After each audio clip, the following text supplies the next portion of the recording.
Let's step into the heart of a 19th century Russian household, a scene of absolute chaos and heartbreak.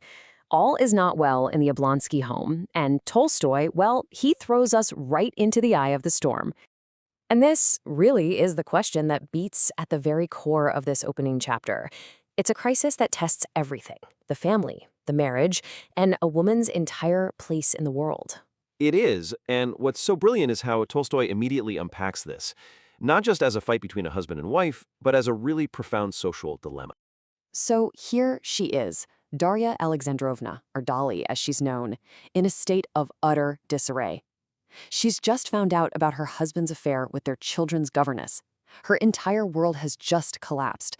And the chaos in the room, it's a perfect mirror for the turmoil in her soul as she gets ready to leave him.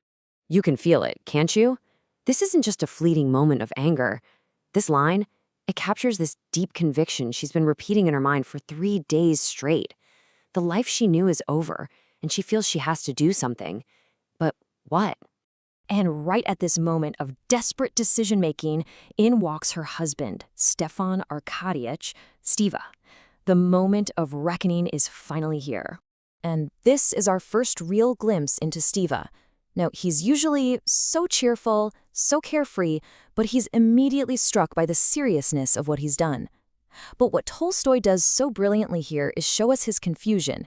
He sees the suffering, he looks pitiful, yes, but he's also completely bewildered by how deep her pain goes, a depth he just seems incapable of understanding himself.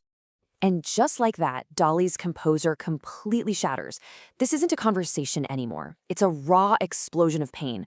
Her shriek is described as something called up by actual physical agony, a primal cry from a heart that's been torn in two.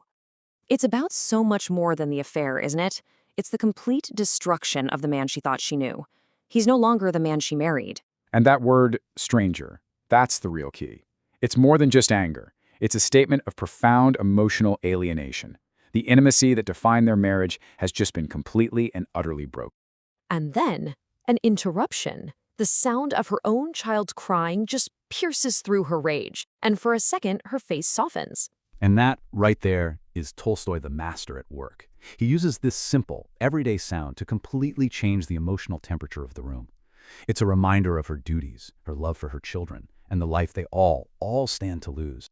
Her fury comes rushing back, but it's sharper now, aimed like an arrow. And with those final, devastating words, she turns and leaves, slamming the door on her husband, and it seems, on their entire life together. So the door slams shut, but for Dolly, this is far from over. Left all alone, she's just caught in this agonizing loop. Can she actually leave? Or is she trapped, not just by her love and her children, but by the unforgiving society she lives in? This is the heart of it all. This is her realization.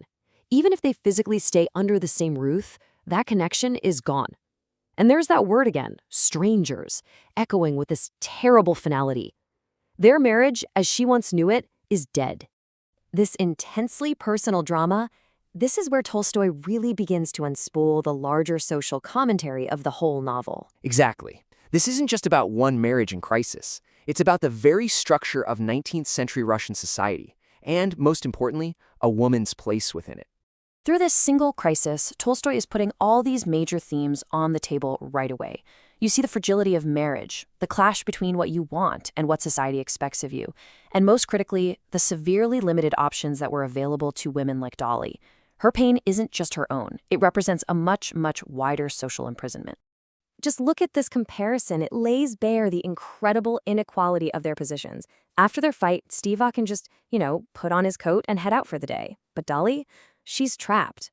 Legally, socially, she is completely dependent on him. Her entire identity is tied to being his wife. For him, the affair is a personal failing. For her, it's a potential social catastrophe. He is free and she is in a gilded cage. But just as the whole situation feels like it's reached a complete and total stalemate, the story pivots. A new person is about to enter the scene, one that promises to change the chemistry of this broken home completely. As Steva gets ready to leave, he gives an order to a servant. His sister is arriving today, and her name? Anna Arkadyevna. Yes, that Anna. Anna Karenina. And so Tolstoy leaves us with this incredible question.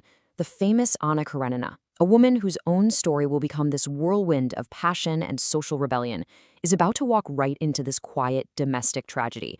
So what on earth happens next? Tolstoy's opening is an absolute masterclass in storytelling. He plunges us directly into the emotional heart of his characters while setting the stage for the grand, sweeping story to come. Really, the only way to find out how Anna's arrival changes things is, of course, to read the novel itself.